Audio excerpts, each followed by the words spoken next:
After completely skipping over the N64, people like me were eagerly awaiting the next Metroid game. Needless to say, Metroid Fusion was a big deal when it was released, but was greatly overshadowed by the release of Metroid Prime for the GameCube.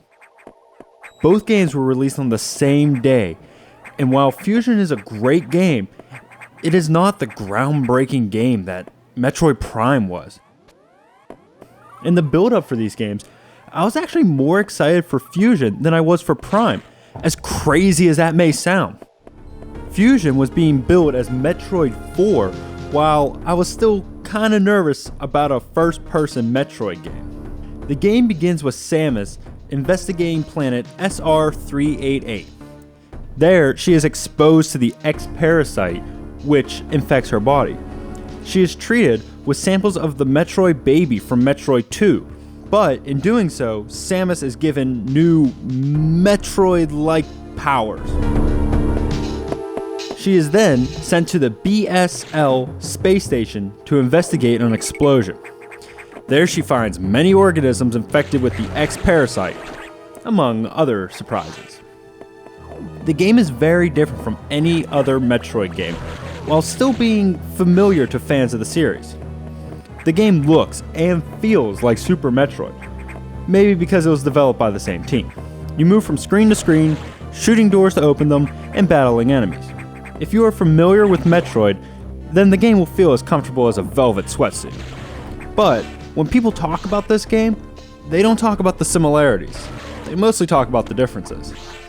The game takes place completely on the space station, so the organic, alive areas you have grown familiar with are replaced with futuristic, mechanical areas. There are some parts that resemble levels from the past, but get used to gears and machines more often than not.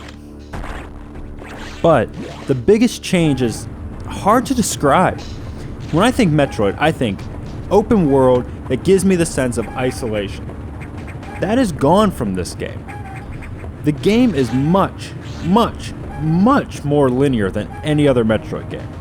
Throughout the game, you'll find navigation rooms that indicate on your map exactly where you need to go next.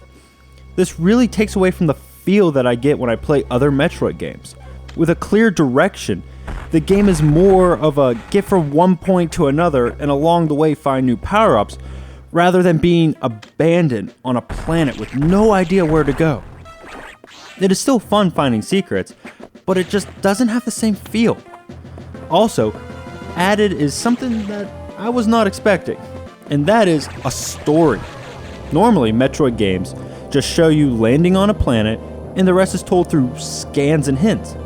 This time, there are full-on cutscenes that dig up more about Samus's past. Samus connects with her computer, which reminds her of her CO, Adam, and she talks about her memories. This reveals a different side of Samus than we had ever seen before.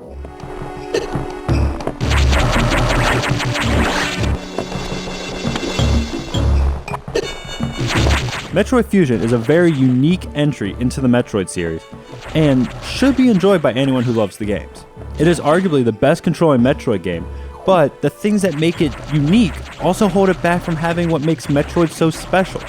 It is fun and engrossing, but with the addition of a story and being more linear, it just has a different feel. Think of it as having store-bought Christmas cookies instead of homemade ones. They may be fundamentally better and taste great, but are missing that special something.